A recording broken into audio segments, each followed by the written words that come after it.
Among the countless ships that sailed the Atlantic during World War II, there was one whose crew included a truly unusual sailor. His name was Sinbad, and he was a dog. Not a mascot, not a pet, a real enlisted seaman of the United States Coast Guard. Sinbad's journey began by accident. A sailor brought a small puppy aboard after shore leave. The officers objected, but the crew made their choice first. By the time the captain returned to the deck, the puppy had already toured half the ship and won over every man aboard. "If he stays," the captain said, "then he serves." And from that moment, Sinbad became a sailor. He received official papers, a service number, and a designated sleeping spot right next to the crew. He joined morning deck rounds, stood beside the bosun during inspections, and attended every drill. When alarms sounded, he didn't hide. He followed his men. The Atlantic was unforgiving. Storms that lasted for days, waves higher than the deckhouses, nights lit only by lightning and fear. Through all of it, Sinbad held his ground. To the men, that mattered. A dog who didn't flinch made it harder for them to flinch. His defining moment came in the winter of 1943, during the battle with the German submarine U-606. The Campbell took heavy damage. The engine room became a furnace of steam and shuddering metal.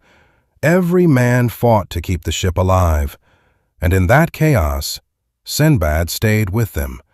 He refused to leave, even when ordered. He simply lay beside the mechanics, as if declaring, "If you stay, I stay." But there was another moment, a quiet moment the ship never officially recorded, yet every man remembered. The North Atlantic storm, the near man overboard incident, and Sinbad pressing his body against a sailor's legs, holding him upright until help arrived. It wasn't training, it wasn't instinct, it was something deeper. A dog watching over his crew.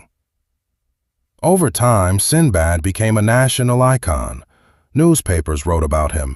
Children collected cards with his picture. He appeared on posters, recruitment materials, even radio shows. But on the Campbell, he wasn't a star.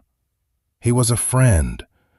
When a sailor sat alone after a long watch, Sinbad found him, rested his head on the man's knee, and stayed.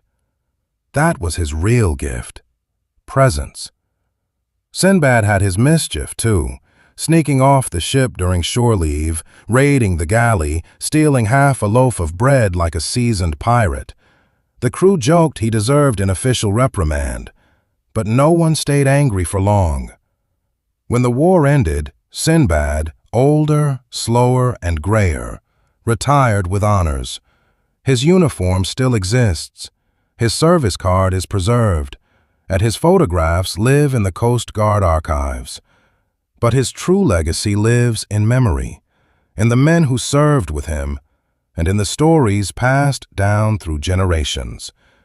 Sinbad understood loyalty, duty, and the sea with a clarity that touched everyone around him. This is the story of Sinbad, the sailor who happened to be a dog, and the dog who became a legend.